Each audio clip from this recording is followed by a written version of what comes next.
मित्रों नमस्कार। मित्रों, इस सप्ताह भारतवर्ष ने, खासकर बॉलीवुड ने, दो बेहतरीन अभिनेताओं को खोया है। सर्वप्रथम मैं उनको श्रद्धा सुमन अर्पित करता हूँ और इसी विषय पर आपको अवगत कराना चाहता हूँ कि जिस प्रकार से बॉलीवुड और देश के social media, electronics media, print media में संवेदनाओं का दौर चल रहा है, लोग दुख व्यक्त कर रहे हैं, तो मैं आपको अवगत कराना चाहता हूँ कि मृत्यु का अर्थ ये नहीं होता कि जीवन वहीं समाप्त हो गया। मृत्यु के बाद भी प्राणी का अस्तित्व रहता है और पूर्ण रूप में रहता है।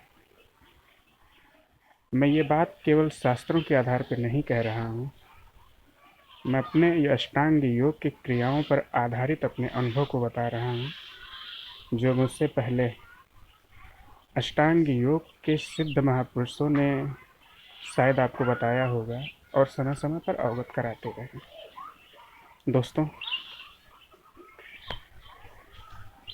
इस मानव शरीर को जो दृष्टिगत होता है, इसके अलावा भी जिसे शास्त्रों में या धर्म जगत में आत्मा कहते हैं, वो पंच कोशों में विभाजित है। जो शरीर हमें दृष्टिगत होती है, जिसका जन्म और मृत्यु होता है, उसे अन्नमय कोश कहते हैं।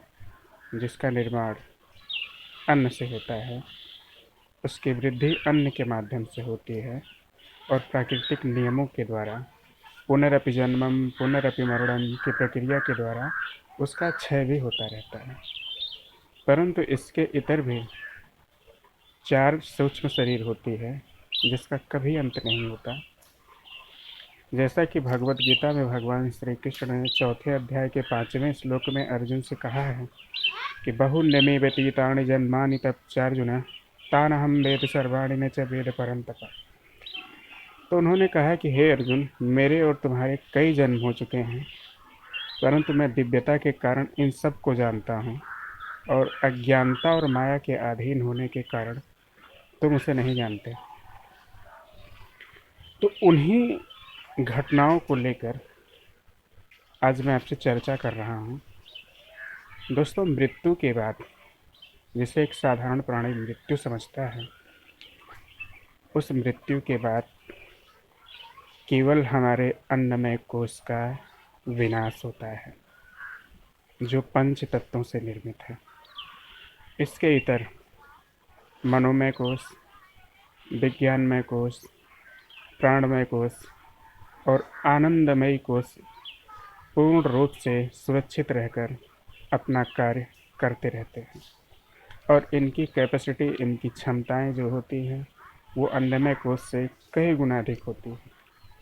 मित्रों, एक योगी जब समाधिस्थ अवस्था में होता है या किसी साधारण प्राणी की जब मृत्यु होती है, तो शरीर के छूटने के बाद जीवात्मा आनंदमय कोश को छोड़कर मनोमय कोश को धारण करके आगे की यात्रा को बढ़ती है। गीता में भगवान श्री कृष्ण ने कहा है कि अंतमता सोगता, जैसा कि श्रीमद् भागवत महापुराण में जड़ भरत की कथा आती है, वो पूर्ण सत्य है। व्यक्ति का जो मनोमय कोश होता है, वो स्वप्न के समय, समाधि के समय और मृत्यु के समय आत्मा को धारण करके इस लोक ही नहीं, अनेक अनेक लोकों में विचरण करता रहता है। वो हमारे मन के विचारों से बना होता है। वो बहुत प्रकार के मानसिक रोगों का कारक भी है। इसी तरह से विज्ञानमय कोश में व्यक्ति के कई कई जन्मों का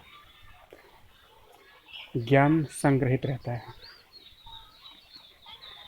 आनंदमयी कोश जो आत्मा का निवास स्थान है, पूर्ण आनंद से परिपूर्ण होता है।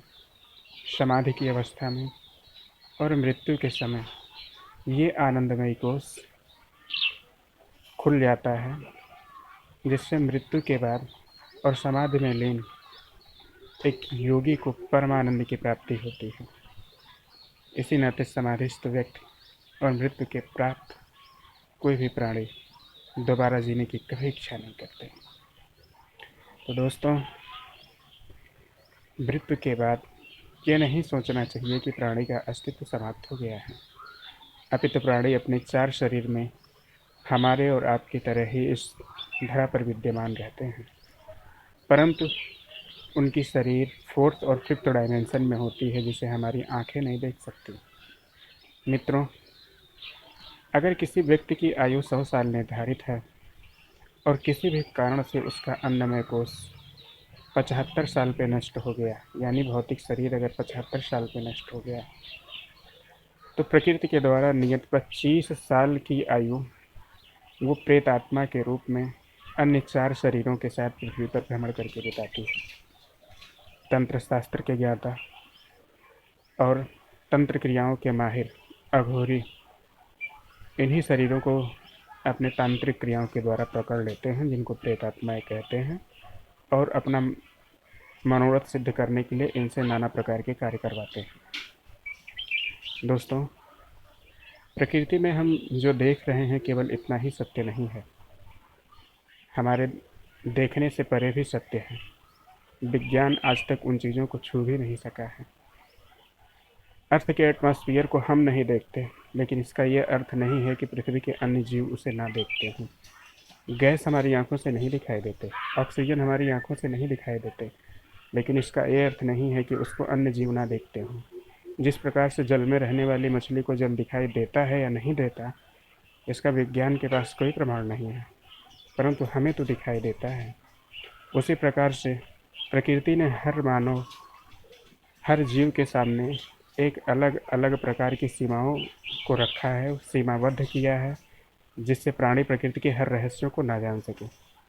लेकिन जब भी आप अष्टांग योग की क्रियाओं के द्वारा प्रकृति की इन सीमाओं के पार चले जाते हैं, तो आपको सत्य दृष्टिगोचर होता है।